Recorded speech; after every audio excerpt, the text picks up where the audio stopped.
I see Ms. Norris and Mr. Jablo. Excellent. All right, Mr. Jablo, excellent. You've unmuted your mic.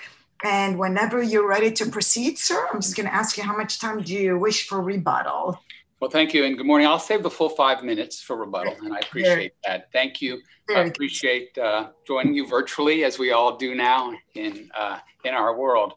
As you've read, the central question on this appeal is whether the lower court erred in denying our client's motion to compel arbitration.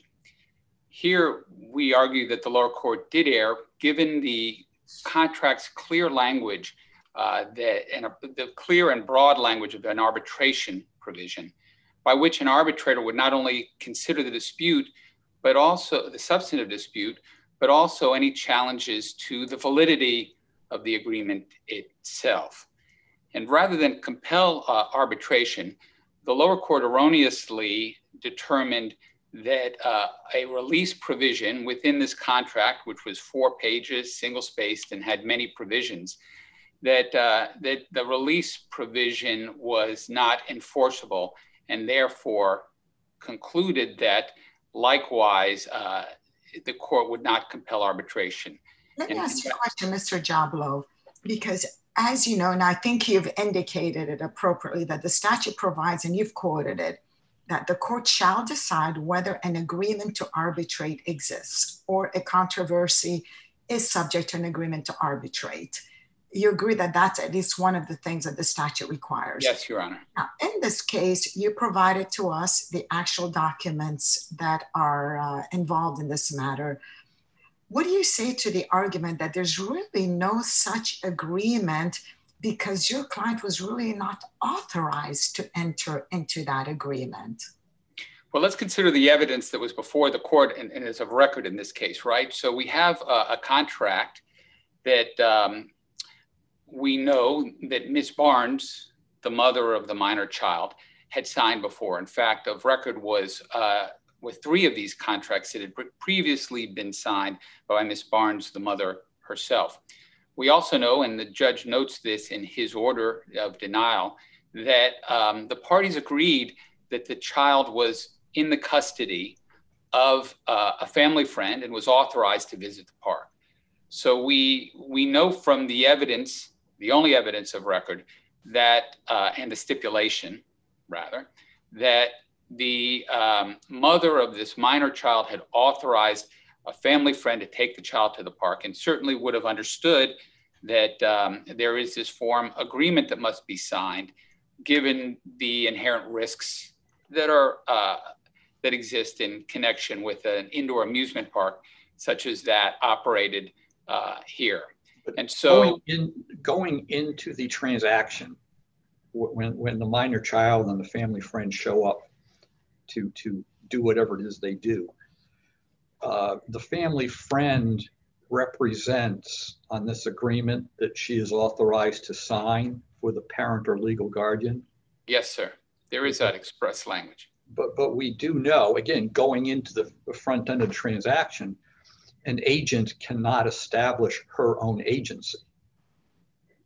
So it's an agent cannot establish her own agency. And so we're not, the only evidence of that agency is not simply the agreement itself, right? We understand there was, first of all, no affidavit from Ms. Barnes saying that this was not authorized. I did not approve this. And in fact, the cases cited by appellant usually are accompanied by an affidavit by the party attempting to disassociate itself from an arbitration provision. There's a couple credit card cases where the party alleges through affidavit testimony that they had never seen the arbitration provision, which was part of what's called a click wrap agreement that is attended to applications on the internet. So in this case, what we know is that Ms. Flutie, forgive me, that Ms. Flutie, the family friend, was authorized to take the minor to the park. And we know that after the fact. Well, we know that based on the record, yes. Okay. And so the document, let me ask you another question. The document that she signed, as I read it, and you described it as a 4-page small type throughout. Right. The top of the agreement says to parents or legal guardian. Correct? Yes, I believe that's correct. And then it is only probably 2.5 to 3 pages in where there is this signature by someone who purports to be an agent. Yes. So we have now shifted the focus from the parent and or legal guardian to some stranger to the child. So, but this really, well, first of all, there's certainly nothing unambiguous about the language. I believe it's section 5 of the contract where the party signing says that she's authorized to sign it, right? So Your Honor is correct in terms of what the heading says, but we have a clear and unambiguous section that the family friend is authorized to sign this agreement, right? I think that's not, I am still not convinced that at the time of entering into the transaction that an agent can establish her own agency. So that checking of the box just continues to trouble me. Well, I think that you know, we have to pay some attention to the difference between actual agency and apparent agency as well, right? So sure. We do have a representation of Ms. Flutie that she's authorized to act on the child's behalf. And it's reasonable for us to rely on that, which is one of the factors to consider in a question of a parent agency. And so as a practical business matter, and this is some of the thought or discussion that you'll find in the Florida Supreme Court's decision in the global marketing case, where the court determined, at least in that case, that a parent was authorized to agree to arbitration of any disputes on behalf of a minor child, right? That was a question there. But what's interesting is that some of the discussion— But that's a situation where I am dealing with a parent or legal guardian, but who in the first instance has the legal custody and the legal right to do things on behalf of the child. Yes, sir. But part of the discussion of the Florida Supreme Court in considering the question were the practicalities there of, let's say, going through some pre-suit process by which a court might approve this action by a parent on behalf of his or her minor child. And that same sort of practical effect exists here. In a state like Florida, where amusement parks are a big part of our economy, correct? And so it's fair for a park to request and rely on a representation by someone who's bringing a minor into the park, that they have the authority to act on behalf of the minor. And that's exactly what we have here. And that's why I think you're right, the global marketing decision in terms of the legal issue reached wasn't what we have here precisely, but the rationale, at least in getting to that conclusion, is a rationale that ought to be considered here in a case like this. There's no dispute that this was— Counsel, other than that case that you just cited, the global case, is there any other case law that you would direct me to that would authorize that would support the argument that you're making, that a stranger to this family can have the authority to bind the family to this arbitration clause? If we were to do what you're asking, would we need to expand the law? I don't know. You would not need to expand the law. I think general principles of agency would exist in a situation like this. Are there any cases that suggest that? There are no cases directly on point beyond what we cited in our papers. But the principles of agency exist. And on the record, Your Honor, for instance, characterized Ms. Flutie as a stranger to the transaction. And that's not what we have here. We have the stipulation noted in the court's order that Ms. Flutie, a family friend, took the child to the park with the mother's consent. And the mother was informed, knowledgeable, had signed this very form on at least 3 occasions, and that's of record. So this wasn't a stranger. No one's contending that the child was not permitted to go to the park. No, there's no evidence that the mother, Ms. Barnes, had not authorized Ms. Flutie to take the child to the park. There's none of that. And so under the circumstances— Do we know if she authorized her to sign the document?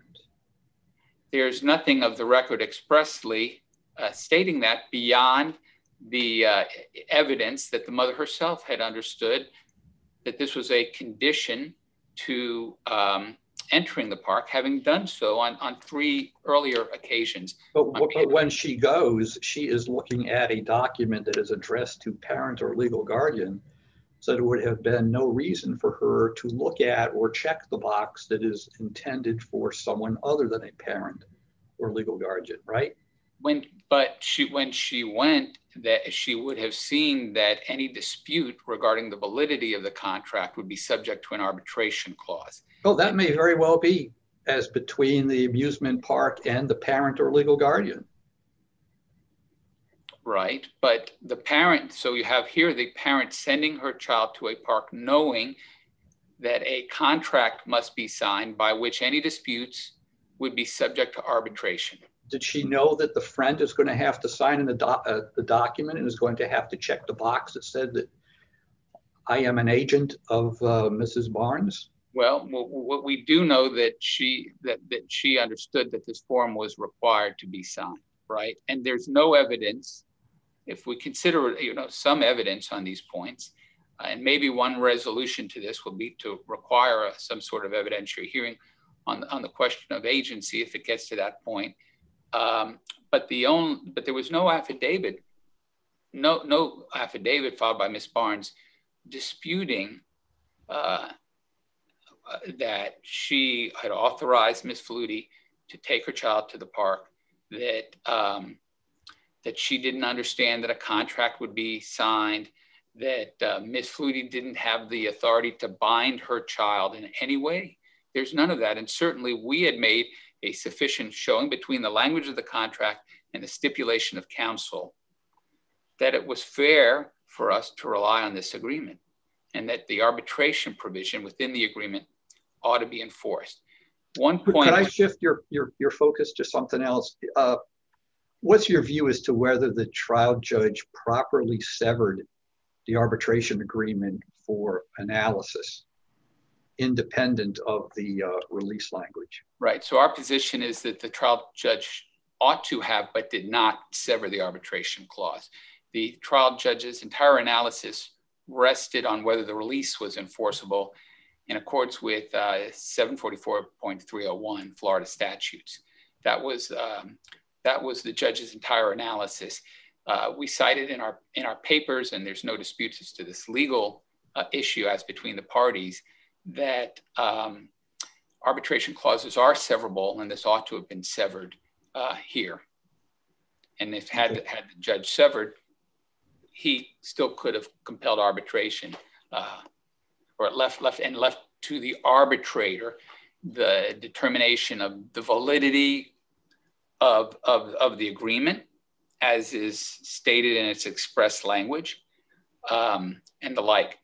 One other legal point. If the judge had severed it, and if the judge had applied the delegation clause, is your position that the arbitrator would have then been in a position to determine whether the friend was indeed the agent of Mrs. Barnes? Yes, that's exactly, in our view, what should have occurred. That these are all issues for the arbitrator to have decided, based on the language which says that the arbitrator will determine, among other things, the validity of the agreement. And remember, in the case law, is a U.S. Supreme Court case, is one of the cases that we cited, says that even where a judge feels that the argument that arbitration should occur is a wholly groundless argument, where it's clear that the issue has been delegated to the arbitrator, it's for the arbitrator to decide. One last point, because I think I'm nearing my... You are, Mr. Jablov. I have a little timer here. It says 49 seconds. Okay, so in my 46 seconds, let me add that there was no objection. I'm sorry, there was no challenge by the appellee to the delegation provision under the case law. It was their affirmative obligation to challenge that specific provision, even if they had challenges to the contract as a whole. So all right. I finished early. You've got your 5 minutes for rebuttal, sir. Thank you. Excellent. All right, Ms. Norris, Perfect. You've unmuted yourself. So whenever you're ready, please proceed. And Mr. Jablov, I'm going to ask you to please mute yourself as well. Yes, I will. Thank you. Excellent. All right, Ms. Norris, you may proceed.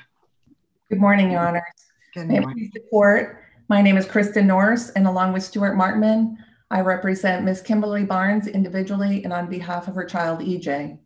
The trial court denied UATP's motion to compel arbitration for one reason. It ruled that no agreement to arbitrate existed because the only agreement that UATP sought to enforce was one signed by a third person, and there was no showing that that third person had authority to sign it and bind EJ and his parents. Ms. Norris, how do you, oh, I'm sorry. Go ahead, Judge Kazam, I'm sorry. No, I think we both jumped in at the same time. Ms. Norris, how do you respond to Mr. Jablov saying that even at that initial determination, that should have been determined by an arbitrator and not by the court? I would say there is no case that supports that. The Florida cases consistently hold, and the US Supreme Court case, the Shine case that they cited and said that it said the opposite, they all say that the question of whether or not an agreement exists, and particularly the question of whether an agreement was signed by somebody with authority to bind the person to the litigation, is a question of contract formation. It's whether or not a contract exists. So there's the Granite Rock case out of the Supreme Court of Florida. That's out of the United States Court, Supreme Court. There is the, I think the Moen case out of this court. There's the, there's cases out of the Florida Supreme Court, and it's in the statute. It's in both the Florida Arbitration Code and the Federal Arbitration Act. So this is clearly a question for the court, and specifically the question of authority to sign has consistently been held to be a question for the court on contract. Does that default rule have to give way if I have a clear, unambiguous delegation clause? I've not seen a case that says the delegation clause can apply to somebody if you can't prove that they agreed to it. In fact, all of the cases say that the presumption in favor of arbitration first requires you to prove a contract exists.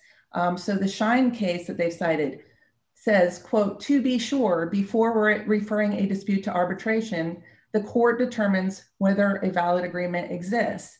And if you don't have proof, if the only agreement that you propose is an agreement signed by someone else, then the burden is on the proponent to show that that is a written agreement that exists between these parties.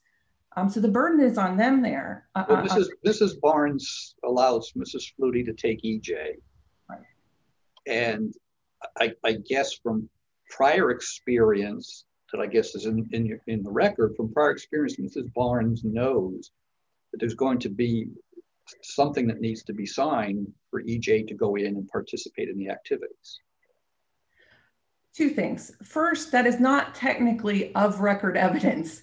Okay, the prior releases were not placed, they had a hearing on the arbitration question. And at the hearing, both co-defendants said that the only thing that they were relying on was that the fact that Ms. Barnes admitted at the hearing that Ms. Flutie had permission, and the fact that Ms. Flutie signed a document that said, I am representing, I have permission. The first is legally insufficient. The second they can't show reliance on. And we don't have the prior agreements that Mrs. Barnes signed are not in the record.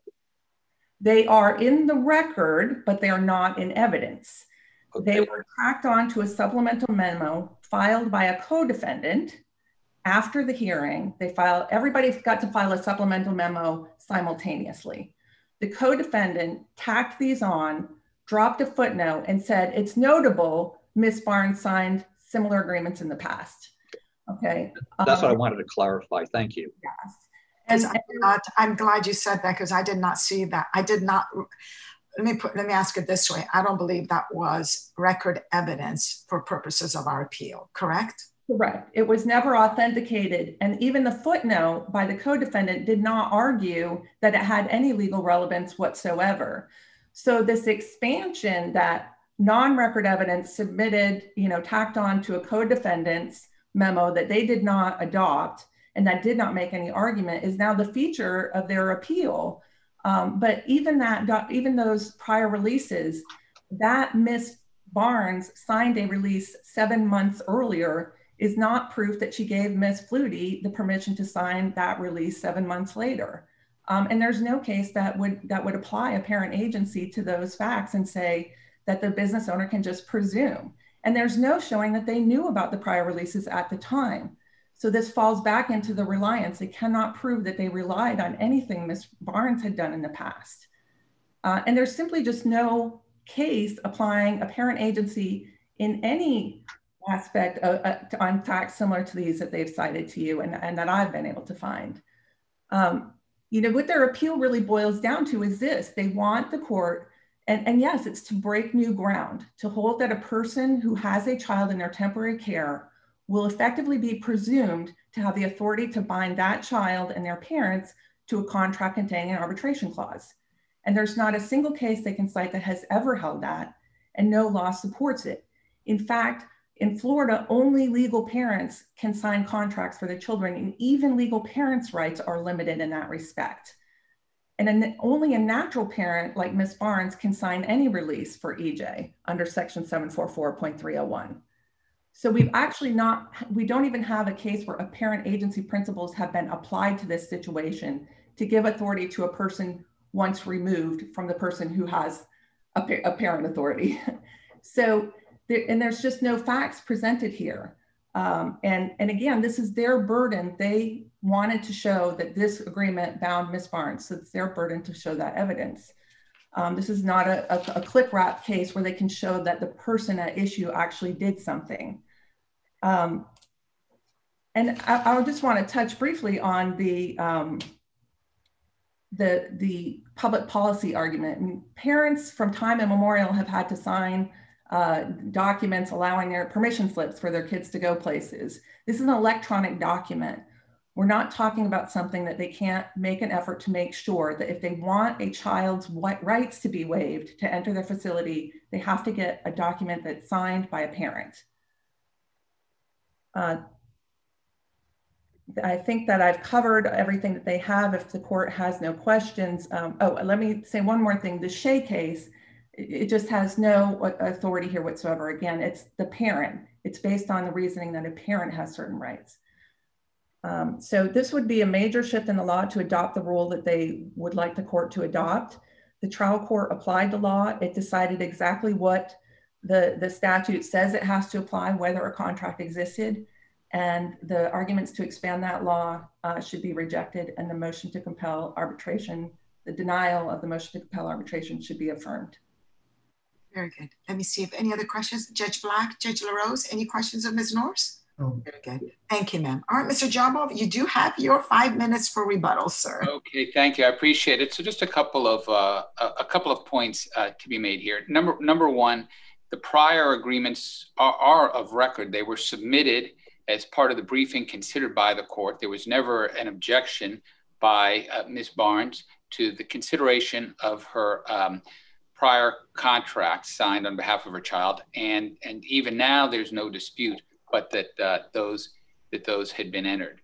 Number two, the trial court never really reached the question of the arbitrability of the validity of the contract. The trial court's sole focus was on the release and the statute, which states that only a parent or legal guardian can sign the release. Nothing more. None of these other factors were considered by the court. And so it is not correct to say that the court considered all of these factors and rejected them. We do, as I said, I'll just conclude in repeating, I guess, what I've said already, and that is the basic facts are undisputed that this form was signed with the knowledge and consent of a parent in this sense.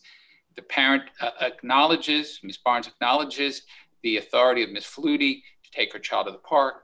We know Ms. Barnes had signed the form 3 times before. We have a representation from Ms. Flutie of her ability to sign this on behalf of a child, which on a theory of a parent agency, as opposed to actual agency, is reasonable for us to rely on.